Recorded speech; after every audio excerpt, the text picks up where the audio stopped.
What's up, guys? Welcome to episode 4 of Trilogy Talk.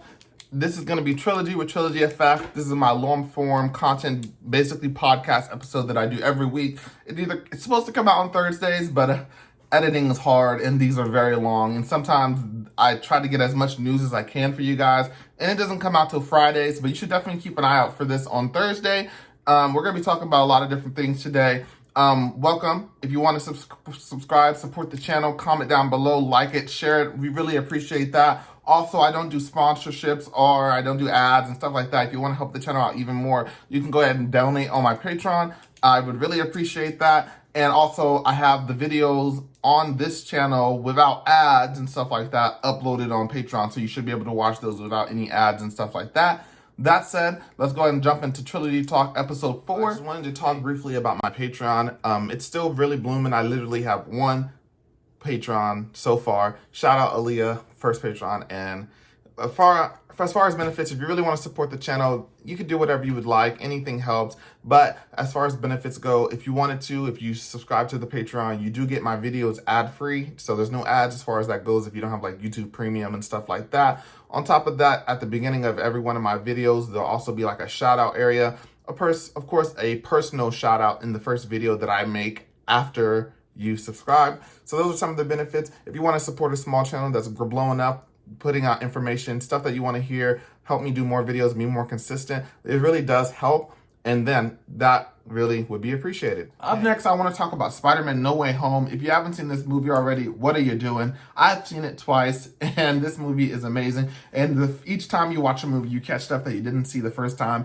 And I'm glad I went to see this movie twice. I loved seeing all the villains come back in there. I loved seeing Tobey Maguire. I loved seeing Andrew Garfield along with Tom Holland. Then this movie is so dark. I'm not going to lie, my eyes watered a couple times, both times. Like, I knew what was going to happen.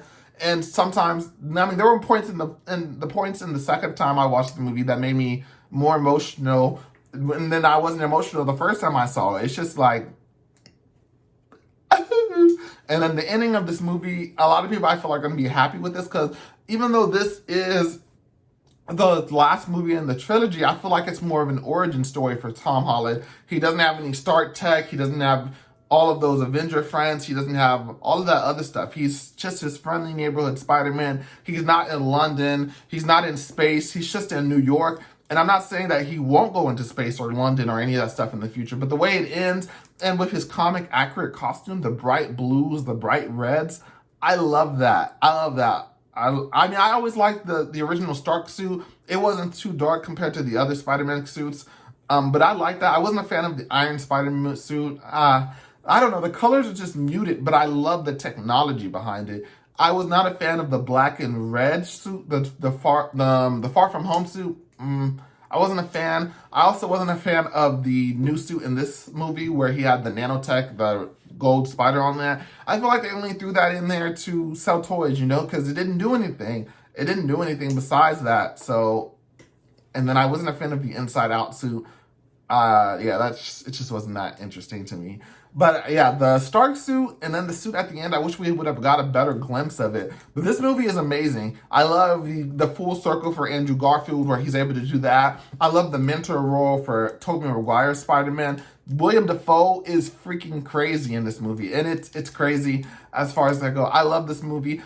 This was my movie of the year. If you haven't seen my top 10 movies of the year, spoilers, this was number 1, but you should definitely check out the other 9 movies along with the honorable mentions. Heads up, don't judge me too harshly because I forgot The Harder They Fall came out this year, and that was a really big movie. I don't know where I would put it on my list.